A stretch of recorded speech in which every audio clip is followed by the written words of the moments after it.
Saludamos a todos los hermanos que se conectan con nosotros en esta tarde. Esperamos que estén disfrutando de este tiempo y sé que son muchos los que se conectan y pueda que algunos estén enfermos o tengan algún problema, pero piensen que este es un tiempo maravilloso para dedicarle al Señor y poderle expresar todo su amor y todas sus necesidades. Hoy quiero preguntarte, ¿quieres parecerte a Cristo? La Biblia dice en Romanos 8, 28 al 29. Ahora bien, sabemos que Dios dispone todas las cosas para el bien de quienes lo aman, los que han sido llamados de acuerdo con su propósito.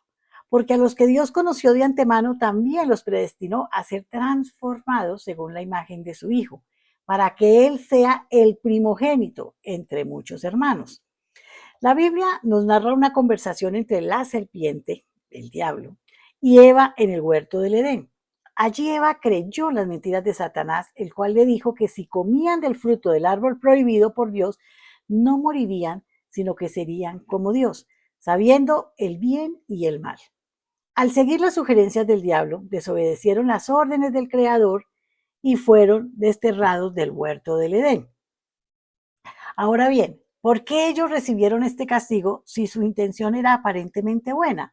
¿No dice el pasaje de hoy que el propósito de Dios es que seamos iguales que su Hijo? En primer lugar, Adán y Eva también habían sido hechos conforme a la imagen y semejanza de Dios. Y creó Dios al hombre a su imagen. A imagen de Dios lo creó. Varón y hembra los creó. El problema fundamental de Eva y por consiguiente de Adán fue el querer ser como Dios, es decir, iguales a su creador. Pero nadie puede llegar a ser igual a Dios, quien es omnipotente, omnisciente, omnipresente, quien no tiene principio ni fin y cuya sabiduría sobrepasa todo límite humano. Además, la misericordia de Dios es infinita y ni siquiera podemos entenderla. Y su amor excede a todo conocimiento, pues Dios es amor. Y sobre todos estos atributos, Dios es espíritu. Por todo esto y muchas cosas más, vemos que es totalmente imposible para el ser humano ser igual a Dios. Sin embargo, sí es posible para nosotros llegar a ser conformes a la imagen de su Hijo. ¿Cómo? Jesús dejó su gloria y se hizo semejante a los hombres y vivió entre nosotros y no solo para dar su vida en la cruz y pagar por nuestros pecados y así darnos la salvación, sino también para enseñarnos los principios del Evangelio y dejarnos un ejemplo que ahora nosotros debemos imitar. Así escribió el apóstol Pablo en su carta a los Corintios: sed imitadores de mí, así como yo de Cristo. Ciertamente, Pablo fue un digno imitador del Señor desde el momento de su conversión en el camino a Damasco. Cuando recibimos a Jesús como nuestro Salvador, el Espíritu Santo hace su morada en nosotros, en nuestro corazón, y comienza en nosotros su obra transformadora, con el fin de restaurar aquella imagen original del hombre. Este proceso puede ser más o menos largo dependiendo de nuestra obediencia a las circunstancias escritas en la palabra de Dios. Hay muchas cosas en nuestra vida que se oponen a esta transformación. Una de las funciones principales del Espíritu Santo es quitar esa barrera que impide nuestra intimidad con Dios usando su poderosa palabra, la cual es la espada del Espíritu. Así, a medida que crecemos en nuestra relación con Dios, nos iremos pareciendo más a su Hijo Jesucristo en nuestra manera de pensar y en la manera en que actuamos. Esto no es nada fácil, pues al igual que Eva, tenemos que enfrentarnos día tras día a las tentaciones de todo tipo, puesto que Satanás, con el mismo propósito que tenía en su mente en aquella ocasión en el huerto del Edén, lo tiene con nosotros. Pero debemos aprender de ese ejemplo e inmediatamente rechazar toda sugerencia que nos dirija en sentido contrario a la voluntad de nuestro Padre Celestial. Para esto, Dios nos da la fuerza y el valor que necesitamos para seguir en nuestros momentos de debilidad. Cuando caemos en pecado, la Biblia dice, si confesamos nuestros pecados, Él es fiel y justo para perdonar nuestros pecados y limpiarnos de toda maldad. Si de verdad sientes en tu corazón el deseo de parecerte a Cristo, busca una íntima comunión con el Señor, pasando tiempo en oración diariamente, leyendo su palabra, meditando en ella y aplicándola a tu vida en todo momento. Verás cómo todo a tu alrededor va a cambiar y todos notarán ese cambio en ti y tú tendrás la gloria que es lo que el Señor quiere para tu vida. Por eso vamos a orar en esta tarde y le vamos a pedir al Señor. Padre Celestial, yo quiero parecerme a tu Hijo Jesucristo, Señor. Ayúdame a sacar todo aquello que es estorbo para mi vida, Señor. Y permite que cada día pueda acercarme más para estar a tu lado y poder recibir de tu gloria. Yo te lo pido en el nombre de nuestro Señor Jesucristo. Amén, amén y amén. Y sé que el Señor hace su voluntad en nuestras vidas. Los dejo en compañía de nuestro amadísimo Pastor John Jairo. Amén. Amén. Gracias, Saúl. Bueno, muy bien. Buenas tardes a todos. Qué bueno otra vez estar aquí conectados y poder disfrutar de esta palabra que el Señor nos regala hoy para que nosotros podamos crecer en esa fe, en esa fe que nosotros decimos profesar, que es tan importante para los cristianos hoy en día, para todas las personas que ojalá ustedes se animara, hermano, como creyente, a hablarle a otros de lo que el Señor hizo en la cruz. No de hablarle de una iglesia, de una congregación especial, no de hablarle de un pastor en especial, háblele de Jesús, de lo que Él hizo por esas personas, por Él mismo, por las personas que usted va a hablar con ellas. Esto no se trata de formar grupos grandes y volverse uno poderoso. Sí, las congregaciones existen y deben existir porque es allí donde nos preparamos, donde crecemos, donde usamos los dones que el Señor nos dio a cada uno conforme a su voluntad. Pero la predicación del Evangelio es algo que todos deberíamos hacer porque si entendemos la necesidad de Cristo, pues todos necesitan a Cristo y el Señor es el deseo del Señor para todos, que todos sean salvos. Infortunadamente sabemos que algunos no van a creer, pero eso no es nuestro problema. Nuestro problema, nuestro oficio es dedicarnos a lo que el Señor nos mandó. Vaya y predique, vaya y enseñe, no se quede con un tratadito, hable de su propia vida, qué es lo que usted ha entendido del Evangelio.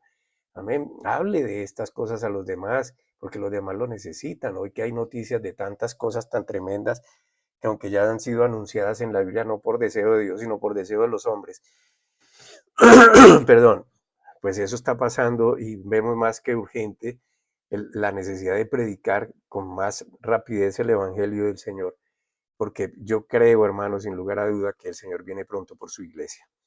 Muy bien, y por eso es importante entonces que usted aprenda a dejarse guiar por el Señor, que ese es el título de nuestra enseñanza hoy. Déjate guiar por el Señor. Perdón que hoy estoy un poquitico afectado de los pulmones, pero bueno, yo sé y entiendo que ustedes me toleran. Déjate guiar por el Señor. ¿Y cómo hacer esto? Y es lo que yo quiero hacer hoy, tratar en este corto tiempo, tratar de guiarlo hacia allá y usar ejemplos bíblicos para poder, poder transmitir este mensaje de la manera más efectiva que se pueda. Y porque eso es lo que pretendo hoy. En primer lugar, exaltar la palabra de Dios Padre, porque es de esa palabra, es de ella que he aprendido la fe que hoy profeso y que yo quiero transmitir a las personas que lo quieran escuchar. Y segundo, bajo la experiencia personal, lo que yo puedo vivir a cada día, que confieso a veces, lo comparo con personajes de la Biblia, poder usar esa propia experiencia en el camino de la fe para instruir a las personas en cómo combatir esos pensamientos o emociones que se generan por las experiencias de la vida, que nos permiten, o que no nos permiten, o que quieren impedir ese disfrute, ese gozo, el descanso que el Señor enseña cuando nos sometemos en espíritu, alma y cuerpo a sus enseñanzas, porque esas son las promesas del Señor.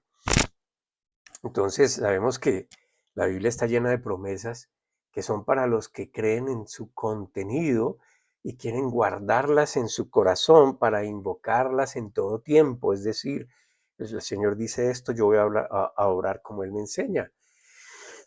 Pero tenemos que tener en cuenta que también está la estrategia del que no quiere que gocemos de esas promesas que es a través de las aflicciones, ya sea del alma o del cuerpo. Y como decía Cielo en su introducción, pues nos damos cuenta cómo fue que usó la estrategia con Eva, creando duda hacia la palabra de Dios, ¿sí? Y nosotros no estamos ajenos a eso. Y por eso el Señor nos invita a conocerlo, a meditar en su palabra todo el tiempo, porque sin duda alguna estamos en el mundo, aunque no somos de él, pertenecemos a Dios, pero estamos en este sistema de vida que no es el que Dios diseñó para nosotros. Y este sistema de vida está lleno de maldad y el diablo quiere que todos se pierdan, lo que es contrario a lo que el Señor quiere, que Él quiere que todos sean salvos. Amén. Entonces, por eso hay que tener la palabra de Dios. Y la palabra de Dios, hermano, no es practicar una religión, no es someterse a sacrificios, no es someterse a pactos y promesas personales, a tratar de hacer cosas que usted no va a poder al final y se va a desilusionar y eso lo va a apartar de la fe.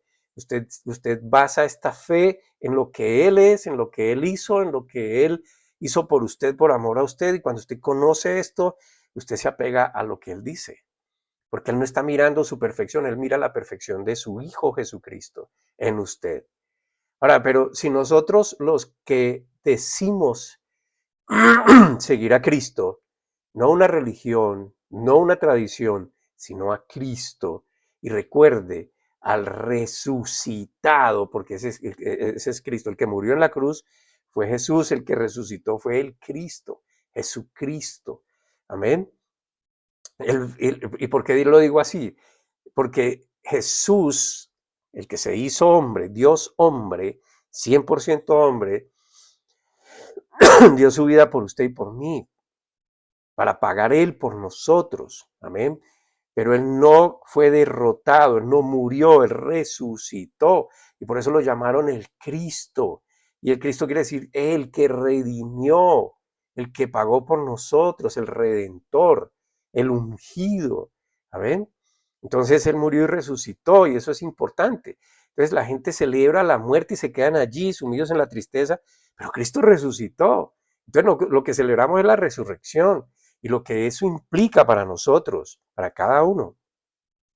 Entonces, ¿qué implica? Que Él venció a Satanás, que Él venció al pecado, que Él venció la muerte en la cruz y que nos enseña a través de la revelación de lo que está escrito con E mayúscula, o sea, la escritura, y que nos quiere aplicar a esas enseñanzas, esperar en las promesas a que la voluntad de Dios se manifieste ahora y en el futuro, se manifieste en esta vida y en la esperanza que tenemos en la vida eterna. Entendemos y creemos que ya tenemos la más grande y maravillosa promesa. Amén. Entonces piensa en todo esto, hermano. Piense en todo esto y trate de asumir hoy, de escribir hoy lo que le quede. Vaya sobre las escrituras que voy a citar hoy, son varias. Apúntelas, medite en ellas, tome apunte sobre el que hable en cada escritura para que usted haga memoria, pídale a Dios sabiduría y Él le va a revelar mucho más de lo que yo le puedo decir. Entonces, ¿cuál fue la más grande y maravillosa promesa? Vamos a primera carta de Juan, capítulo 2, versículo 20. Primera carta de Juan, capítulo 2, versículo 20.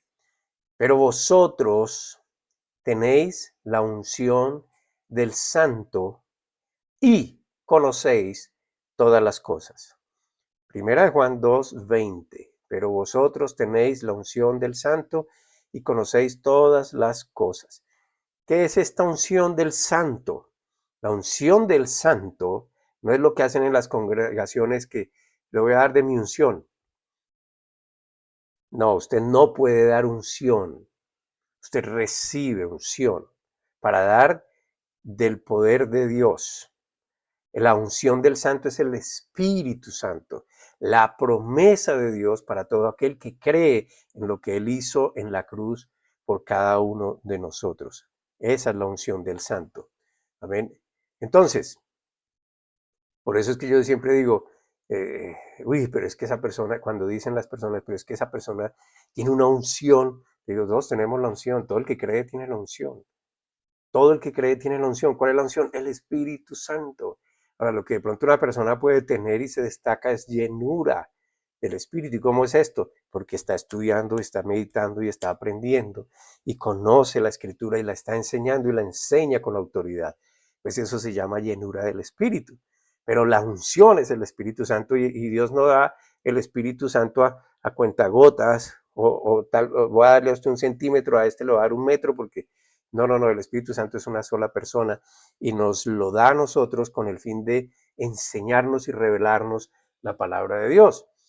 Amén. Entonces, en la historia vamos a hablar de una historia para nosotros poder revelar esto que estamos hablando.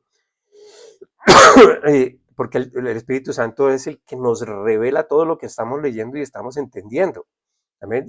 Lo demás es un ejercicio mental.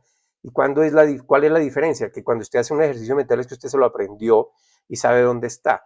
Pero la diferencia en el uso de esta revelación es cuando usted dice lo que el Señor me está diciendo es para que lo viva, y entonces yo vivo en la convicción de que tengo el Espíritu Santo y por lo tanto soy hijo de Dios. Nadie me va a apartar de eso. No me importa lo que me digan, no importa lo que yo haga. Yo sé que el Señor es mi Padre, yo sé que yo soy su hijo y yo sé que Él me guía. A veces cometo errores, pero Él me guía. Amén. Y Él corrige mis pasos. Entonces, para eso está Él. Él nos enseña todas las cosas referentes a la voluntad del Padre. Usted no lo va a aprender de otra manera. Y puede tener la más buena intención y puede ser una persona muy buena y dedicada a lo que sea su fe, pero eso no es, hermano. La única manera de entender al Padre, al Hijo y al Espíritu Santo es a través de la Biblia. No hay otro libro que hable de esto. Amén, no hay otro libro. Ahora, para empezar a ilustrar lo que quiero decir, voy a usar una historia que es muy conocida, estoy seguro, y que yo mismo he usado varias veces. Y es la historia que está en Lucas capítulo 5, Lucas 5, versículo 20. Se trata de un personaje que estaba inválido. Y dice así: al ver la fe de ellos, dijo, hombre, tus pecados te son perdonados. Es la historia sobre el hombre paralítico que necesitaba valerse de otros para poderse mover. Y fue llevado donde el Señor Jesús, a un sitio donde no le podía entrar ya más gente. Y fue llevado justo después de que Jesús había sanado a un leproso. Entonces ustedes imagínense, esto se expande, sanó un leproso en ese tiempo, la lepra era incurable, era lo peor que podía tener una persona. Esas personas tenían una cantidad de políticas y de leyes que las marginaban de la sociedad y eran tratadas como basura prácticamente, como despojos. Y el Señor acaba de sanar a este personaje y entonces yo me imagino se extiende la noticia. Los amigos del paralítico oyen que Jesús fue capaz de sanar a un leproso, y si fue capaz de sanar a un leproso, pues llevemos a nuestro amigo. Amén. Y por supuesto entonces ellos lo llevan. Ellos quieren aprovechar esta oportunidad que creo es la oportunidad de su vida de este hombre para ser sanado. Y pues, porque va a ser llevado ante el milagroso, ante el sanador, y van a llevar a su amigo. Ahora, interesante que la Biblia habla de que estos hombres, los amigos, fueron y lo llevaron. Y yo quiero destacar como el amor de estos amigos por el paralítico, un amor que los llevó a la acción. Yo creo sin dudarlo que ellos estuvieron orando y haciendo lo posible por la sanidad de este hombre porque querían su sanidad real. Y se les da la oportunidad y no la pierden. Amén. Eso me parece que nace de un amor verdadero, hacia un amor de amistad verdadero, fraternal, que se manifiesta de esta manera, y van y lo cogen y lo suben por el techo y lo dejan caer allí, o lo bajan donde está Jesús. Y esa clase de fe que no solo se queda en la oración, porque a veces nosotros creemos que vamos a orar por él, y no hacemos nada, ¿sí? La fe necesita acompañarse de obras. Entonces las obras por la fe, amén. Entonces uno actúa, hermano, uno actúa y uno sabe que cuando va habiendo orado, gracias Señor por tu poder, gracias por tu sanidad, gracias por tu bondad, gracias por tu voluntad, y en tu nombre vamos a actuar. Entonces uno espera que el Señor haga, pero uno lo hace, uno va. Es la clase de fe que el Señor Jesús vio en aquel momento en estos hombres. La fe de ellos fue la que Jesús estaba notando. Ahí dice la escritura, al ver la fe de ellos. Y luego Jesús le dijo al paralítico, hombre, tus pecados te son perdonados. Bien interesante, ¿no? Perdón, quiero aclarar, y yo quiero aclarar esto porque es un pensamiento que muchos cristianos tienen como un hecho. La razón por la que este hombre estaba en esa condición no la dice la Biblia. Así que no podemos decir que estaba así por causa de un pecado suyo. Porque, ¿cuál es la conclusión o la deducción casi generalizada? Que la persona que está enferma es por causa del pecado. Ahora, sí es cierto que todas las enfermedades, sin lugar a duda, provienen de un pecado y del pecado del hombre que permitió el cambio del rumbo de la humanidad y trajo consigo toda la maldad que nosotros conocemos, y ese fue Adán. Adán permitió por causa de creer al enemigo de Dios que el pecado infectara su forma de vida, que era la que Dios había diseñado para los hombres. Adán tenía la autoridad en ese momento delegada por Dios sobre todo lo que estaba creado, pero simplemente decidió creerle al enemigo. Y desde ahí comenzó la vivencia de lo anormal, de todo lo que es contrario a la voluntad de Dios en todos los aspectos de nuestras vidas. Amén. Eso es lo anormal. Ahora bien, las personas que sufrimos de alguna enfermedad en un momento dado no necesariamente es por causa del pecado personal. Ahora, dicho esto, cuando se presenta un problema en la vida, somos nosotros los llamados a resolverlo, pero con el contexto de la fe que estamos aprendiendo. En otras palabras, usando la enseñanza que nos ha sido revelada por el Espíritu Santo de la Escritura. Amén, de la palabra. Y es como cuando vamos al colegio, hermano, o a la universidad. Si esos conocimientos no se aprenden y se ponen en acción, se ponen en práctica, entonces lo estudiado es en vano. Solo información intelectual, pero no hay conocimiento. Yo conozco personas que pasaron por el colegio y su analfabetismo es bastante serio. O sea, nunca usaron lo aprendido. En nuestra historia, cuando Jesús vio la fe de los amigos del paralítico, una fe que estaba demostrándose a prueba de todo, pues sabemos que no se podía ingresar a la casa donde estaba Jesús y ellos como fuera, por esa fe en que Jesús podía sanar a su amigo, se atrevieron a descolgarlo desde el techo. Una fe innegable en que Jesús podía hacer lo que nadie más, en que era su oportunidad, en que él tenía ese poder de sanar. Pero note, por favor, que Jesús se dirigió al hombre paralítico y conocedor del corazón, es decir, de los pensamientos, de las intenciones e inquietudes de las personas, pues es quien todo lo sabe, le dijo, tus pecados te son perdonados. Aquí hay algo bien interesante. Vio la fe de ellos y le dijo al hombre, tus pecados te son perdonados. ¿Qué relación tiene una cosa con la otra? ¿Por qué no le dijo, tú eres sano en el nombre, tú eres sano por mi gracia, o tú eres sano, o levántate, como le dijo después? Sino que le dijo, tus pecados te son perdonados. Porque el deseo de Dios es que todos entiendan que los pecados nos han sido perdonados. ¿Cuáles pecados? Pasados, presentes, futuros.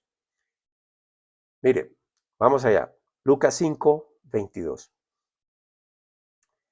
Pero Jesús, conociendo los pensamientos de ellos, respondió y les dijo, ¿qué caviláis en vuestros corazones? ¿A quién se refería? A los fariseos que estaban ahí al lado. Unos fariseos que estaban ahí puestos simplemente para ver la caída de Jesús, cuándo iba a fallar, cuándo iba a entorpecerse, a cometer errores contra la ley, que era lo que ellos vivían. Entonces, aquí había algo en el paralítico que lo perturbaba y no era exactamente su posición o su postración física, porque Jesús le dijo, tus pecados te son perdonados, y no le dijo, eres sano. Era algo más que una realidad, era algo más que lo tenía postrado en esa condición y eso se llama en la actualidad somatizar. ¿Qué es somatizar?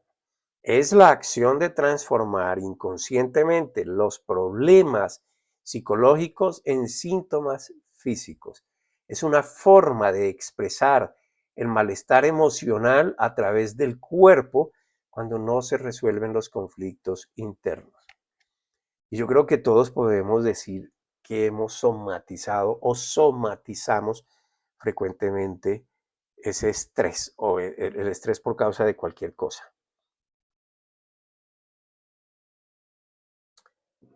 Las personas que sufren de estrés, ansiedad o depresión, y eso no lo dictamina exactamente un médico, de pronto un psicólogo, un psiquiatra, son más propensas a somatizar. Ahora, yo puedo decir, yo no me estreso o no tengo razón para estresarme. El problema es que no me doy cuenta de que estoy estresado, ¿sí? Y entonces somatizo. Eso se refleja de alguna manera. Es algo inconsciente, no es notorio para la persona, sino cuando el cuerpo lo manifiesta de manera de enfermedad, porque hay una guerra interior en el cuerpo que trata de defenderse contra los mensajes que se le envían al cuerpo. Y en el caso del pecado, ¿y por qué? ¿Cuáles mensajes? Pues el cerebro recibe un mensaje del mismo cuerpo, de su parte emocional, y le dice, hay una amenaza, y entonces el cuerpo manda, el mismo cerebro manda al cuerpo a que se defienda, y entonces desata una cantidad de cosas que eso se llama enfermedad. Por ejemplo, muchas veces el dolor de cabeza viene de un problema del estómago, ¿sí? Hay algo que está mal con el estómago. ¿Y por qué está mal con el estómago? Porque no comemos a tiempo, no comemos a tiempo porque nos obliga el trabajo a no comer a tiempo, porque, bueno, en fin, el estrés de estar gordo, el estrés de no sé qué, etcétera. Y entonces el cuerpo recibe esto y refleja ese dolor de cabeza y eso es simplemente una somatización. Amén. Y en el caso del pecado, la intención, el pecado también produce estrés. La intención es hacer sentir culpable a la persona, la cual inconscientemente busca pagar por esa culpa. Entonces, claro, el pecado está allí, está orando, el pecado produce culpa, y entonces la culpa crea ese estrés emocional, y entonces el cuerpo también comienza a desarrollar defensas que la postre está desatando toxinas dentro del cuerpo que llevan a una enfermedad. Por eso el Evangelio es extraordinario, extraordinaria noticia, hermano, amigo querido, para todos, porque nos enseña que la culpa, en el caso del pecado, ya fue expiada, pagada en la cruz, pero también nos invita a mirar a la cruz y a aquel a quien murió en ella para, para pagar por mi pecado, por mi culpa. Es decir, aquí tenemos todos los campos de acción, el estrés de la culpa por causa del pecado, y dice el Señor, y el que esté libre de pecado, que tire la primera piedra. Amén. Entonces el pecado lo tenemos todos y hay algo que el pecado produce y produce culpa, produce vergüenza, produce indignación, intimidación, miedo, etcétera, etcétera. Y eso produce un estrés y el cerebro lo detecta y empieza a defenderse y eso degenera en enfermedades. Pero también hay otras cosas, el afán por el mundo, las cosas del mundo y etcétera. Y esto produce un estrés y entonces el cuerpo comienza a producir unas enfermedades. Todo. Y el Señor en ambas cosas, o en todas las cosas, nos dice, miren a la cruz. Él pagó por ustedes. Jesús pagó por ustedes. Él pagó, ya no tienen por qué preocuparse de nada. ¿Por qué por el pecado? Pues porque ya el pecado no hay quien me acuse, ya no hay quien me vaya a condenar por el pecado. No quiere decir que entonces ahora me vuelvo a la vida loca. No, si yo entiendo el amor del Señor, ¿por qué murió por mí? Pues esto me aparta del pecado, me ayuda a aislarme de lo que está mal, yo puedo evitarlo. Amén. Y, y segundo, entiendo que Dios quiere convertirse en mi padre y entonces mi padre no me va a abandonar nunca y Él es mi proveedor y Él me va a dar lo que yo necesito. Entonces debo hacer cambios mentales en mis deseos, porque ¿qué es lo que necesito? Lo que necesito no es todo lo que me ofrece el mundo. ¿Amén? Entonces esa verdad debe hacerme libre y por eso la enfermedad no debería prosperar. Ahora, no con esto estoy juzgando a nadie, hermanos. El primero me juzgaría yo de primero, pues porque sí, yo padezco algunas cosas, pero ando en el ejercicio, como dijo Pablo, yo ando, voy hacia la meta. No lo he logrado, pero voy hacia la meta. Amén. Y voy trabajando en esto día tras día, y por eso digo, parto de mi experiencia. Y entonces así funciona para cualquier otra circunstancia. Al principio les dije que me basaba en mi propia experiencia para traer esta enseñanza porque yo he vivido exactamente estas cosas. Y es el Evangelio el que me ha enseñado a construir la fe en lo que Jesucristo, perdón, lo que Jesucristo ya hizo por mí en la cruz. Entonces, ¿qué es lo que hago? Debo recordarme frecuentemente y obligarme a mirar lo que Él hizo por mí allí en ese sitio. Siempre, gracias Señor, tú ya me liberaste, ya no soy esclavo, yo ya soy libre, yo ya soy tu hijo, tú eres mi Padre, quien me ama, quien nunca me rechaza, tú eres mi proveedor, tú eres mi justicia, tú eres mi sustento, tú eres quien me guía. No tengo temor a equivocarme porque tú me vas corrigiendo. Sé que tú, Señor, me libras de todo mal y peligro, no tengo miedo de quien aceche contra mí. Y en fin, voy recordando sus promesas. ¿Quién soy yo en Cristo? Amén. ¿Quién soy yo en Cristo? Y es cierto que nuestro Padre da provisión para todo y por eso yo agradezco en este momento a los hermanos en la fe que Él ha colocado en mi camino para recordarme quién soy en Cristo, recordarme sus promesas, ayudarme mediante la palabra de Dios a volver a centrar mi atención en lo real, que a los ojos naturales no lo es, para no dejarme llevar por pensamientos negativos que quieren atentar contra mi fe y por ende mi cuerpo. Debemos dejar que la conciencia mire la cruz y quite la mirada de la culpa, del problema, de la circunstancia, y aun cuando reconozca esa debilidad, acepte también lo que Jesús por amor hizo en la cruz por cada uno de nosotros. El Señor dijo, y sé que muchos lo saben, en Juan 16:33. Os he hablado de estas cosas para que en mí tengáis paz. En el mundo tendréis aflicción, pero tened valor, yo he vencido al mundo. Ahora, si usted va al otro capítulo, al capítulo 17 de Juan, que él ora justo antes de su muerte en la cruz, delante de sus discípulos, dice, ellos ya no son del mundo. Así que el que permanezca en el mundo va a tener que aflicción.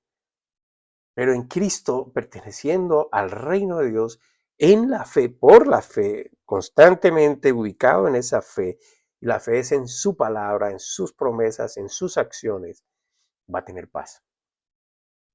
Entonces, ¿qué pasa? ¿Qué dice Jesús? Tenemos paz porque sabemos que Cristo ha vencido al mundo y que está sobre su trono en el cielo y que por medio de él nosotros también somos más que vencedores.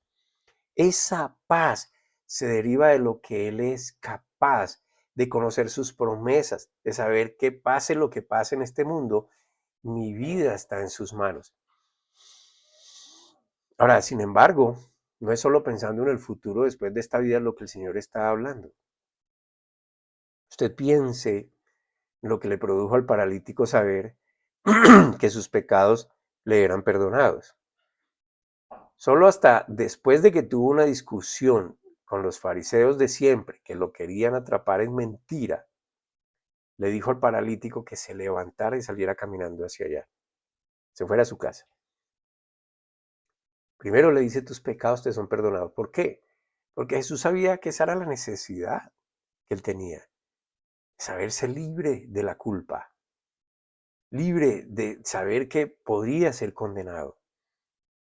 Jesús pudo haberle dicho de inmediato, oye, tú eres sano, pero Jesús sabía cuál era la real necesidad de este hombre, como sabe cuál es la gran necesidad de cada persona en este mundo.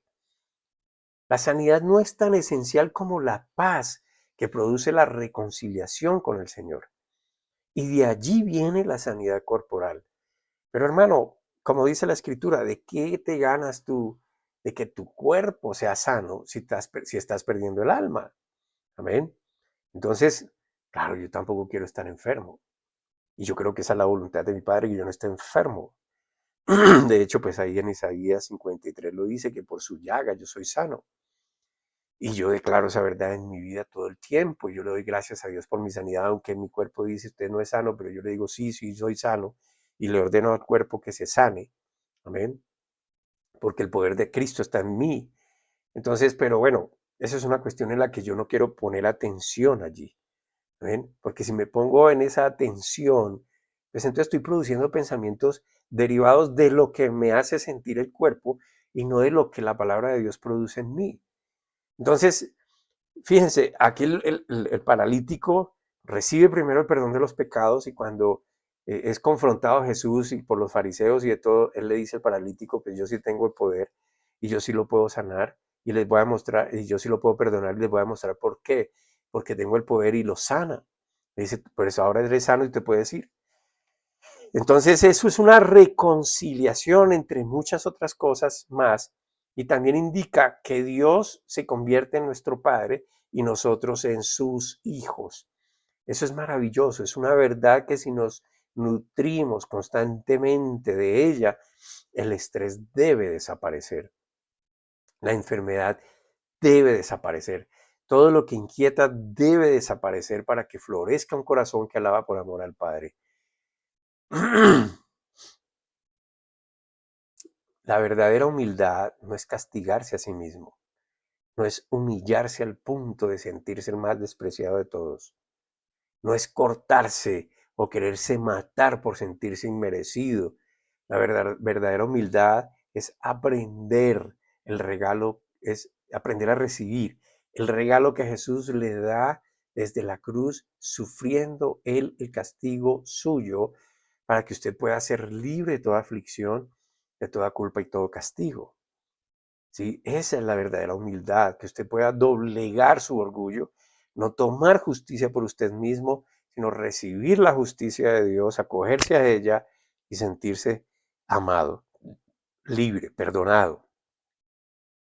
Eso, mi querido amigo, es humildad. Recibir con amor, con gratitud, lo que usted sabe que no merece, pero que Dios se lo quiere dar porque lo ama a usted. Déjeme ponerlo de esta forma. Es aceptar que el castigo de Jesús fue su castigo. El castigo que recibió Jesús fue su castigo. Eso produce en una mente entendida un amor innegable hacia aquel que lo hizo. Dejarse guiar por el Señor o por el Espíritu Santo es cambiar de pensamientos y dirigir la voluntad propia a lo que la palabra de Dios produce en nuestro pensamiento. Eso afectará, hermano, las emociones, los sentimientos y se reflejará en el cuerpo. Por eso es necesario dejarse guiar por medio de la fe en Jesucristo a través del Espíritu. O dicho de otra manera, y cuando digo esto no intento ofender a nadie, sino más bien traer claridad sobre lo que dice la palabra de Dios. Usted no necesita hacer nada, practicar nada, sino entender lo que dice la Biblia y luego conocer cómo funciona lo que dice la Biblia. Y la manera perfecta es usted mismo usando ayuda de personas sinceras, conocedoras de la palabra de Dios que lo pueden instruir en ella. Pero recuerde que la relación es íntima entre usted y él. Siempre debe recordarlo y la mejor manera es entender lo que es una relación entre hombre y mujer que se aman. Es decir, no use intermediarios, conozca a quien ama para que pueda aprender a confiar en él. Obviamente hay que guardar las proporciones, puesto que hoy, más que antes, las relaciones matrimoniales son muy pasajeras y dependen de otros factores. Así que este es como un llamado a reflexionar en cómo es dejarse guiar por el Espíritu, ¿En qué momento? Y es en todo momento, hermano, porque especialmente en estos tiempos estamos viviendo muchas cosas que son realmente difíciles, que quieren producir terror y temblor, y que si nosotros estamos desapercibidos a lo que el Padre enseña, pues vamos a caer en la trampa de dejarnos influenciar por esas cosas y nosotros no pertenecemos a eso. Él ya venció eso. ¿Cómo lo hace el Señor? No lo tengo ni idea. No tengo ni idea. Amén.